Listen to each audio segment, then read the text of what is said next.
현재 시장이 부장이 되기 위한 조건은 글로벌 거시 경제에 있습니다.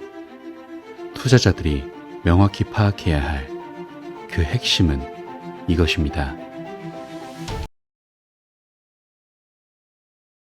안녕하세요. 크립토피아입니다. 금일 브리핑 시작해볼게요. 먼저 체크해볼 건 글로벌 거시 경제의 추세예요. 암호화폐 리서치 기업 관련 자료에서 미국 물가 상승률 3.3% 이하가 나오면 비트코인 정고점을 뚫을 것이라고 분석하고 있어 주목받고 있거든요. 최근 몇 달 동안 비트코인 가격에 핵심적인 영향을 미친 변수가 미국 소비자 물가 지수 CPI라는 분석이 나왔는데, CPI가 오르면 비트코인 가격이 내리고 CPI가 내리면 비트코인 가격은 올라간다는 취지라고 이해하시면 되는데, 비트코인이 2주 전 중요한 전환점에 도달했으며 곧 사상 최고치를 갱신할 것이라고 분석하고 있어요. 이 배경을 좀 살펴보면 비트코인의 숨겨진 신호는 바로 전년 동월 대비 CPI 수치로 보이거든요. 이걸에 나온 CPI 수치가 전월 대비 높으면 비트코인 가격이 하락하고 전월 대비 낮으면 비트코인 가격이 상승해 왔다고 분석하고 있는 건데, 실제로 지난해 12월 2일 CPI가 전월 대비 높은 3.1%가 나오자 비트코인 가격은 상승했어요. 그러나 1월 11일 CPI가 3.4%를 기록하자 비트코인 가격은 크게 하락했죠. 그리고 한 달 후인 2월 20일 CPI가 3.1%로 내려가자 비트코인 가격은 50% 가까이 상승하며 정고점을 갱신했고, 3월 31일 CPI가 3.5%로 연중 최고치를 기록하자 비트코인 가격은 63,000달러 선까지 후퇴했었어요. 이런 경향성을 봤을 때 비트코인 가격이 앞으로는 지속적인 상승 분위기를 탈 가능성이 높다고 전망되고 있는 것인데, 미국 소비자 물가가 지난 5월 초 이후 하락세로 꺾였고 앞으로 추세적 하락 곡선을 그릴 것이라는 이유에서이죠. 따라서 돌아오는 CPI 발표는 6월 12일으로 예정되어 있는데, 만약 CPI 수치가 3.3% 이하로 발표될 경우 비트코인 가격은 사상 최고치인 73,500달러 선을 넘어설 것이라고 분석되고 있는데, 현재 향후 2달 동안의 물가 상승률을 모델링 했을 때 CPI 수치는 비슷한 수준에서 맴돌다가 하락할 것으로 보이고 있어요. 더불어 금일 저녁 9시 30분 미 PCE 지표가 발표되는데, PCE는 CPI와는 구성 요소가 약간 다르지만 미 연방준비제도가 통화정책에 참고하는 물가 지표로 알려져 있어요. 이에 따라 앞선 분석 전망이 맞을 것인지 확인할 수 있는 또 하나의 자료가 되어줄 것이기 때문에 이 점 참고하셔서 시장 지켜보시길 바랄게요. 다음으로 투자은행 JP모건이 이더리움 현물 ETF가 출시 초기에는 큰 수요를 창출해내지 못할 것이라고 부정적인 의견을 피력한 것에 대해서 체크해보려고 해요. JP모건은 지난 30일 투자자들에게 보낸 흐름과 유동성 연구 보고서에서 이더리움 현물 ETF가 비트코인 현물 ETF와는 달리 큰 자금 흐름을 만들어내지 못할 것이라고 전망했거든요. 그 배경을 좀 살펴보면 올해 1월에 미 증권거래위원회 승인을 거쳐 미국 시장에 출시된 비트코인 현물 ETF는 디지털 자산 시장의 판도를 완전히 바꿔놨었죠. 출시 전 기대감을 포함하면 비트코인 가격은 270% 이상 상승했고 1월 초부터 5개월 동안 133억 달러가 넘는 투자 자금 순유입을 이끌어냈어요. 그리고 기존 금융권에서 현물 ETF를 통해 디지털 자산 시장으로 뛰어든 자산운용사 블랙록과 피델리티의 경우 반기도 지나지 않아 100억 달러의 운용 자산을 모았죠. 이는 전체 ETF 역사에서도 전례가 없는 빠른 속도였고, 현재 미국 시장의 비트코인 현물 ETF에는 약 580억 달러 상당의 자금이 들어와 있는 상태예요. 그런데 여기서 JP모건은 이런 비트코인 현물 ETF의 지나친 성공이 이더리움 현물 ETF에는 독이 될 가능성이 높다고 평가하고 있거든요. 이미 비트코인 ETF로 암호화폐의 자산에 대한 수요가 대부분 이동했다는 의미라고 보시면 되는데, 이들은 전통 금융 투자자들은 금 대신 암호화폐로 자산을 분배하는데, 이더리움의 물가 상승을 해지하는 능력이 비트코인 대비 떨어진다고 지적했고, 비트코인 대비 이더리움 블록체인의 경쟁력인 이자 수익 효과가 ETF에서는 제거된 것도 하나의 이유라고 보고 있거든요. SEC는 이번 승인 과정에서 ETF에는 이더리움 스테이킹을 추가할 수 없다고 못 박았었던 걸 얘기하는 건데, 이에 따라 JP모건은 이더리움 현물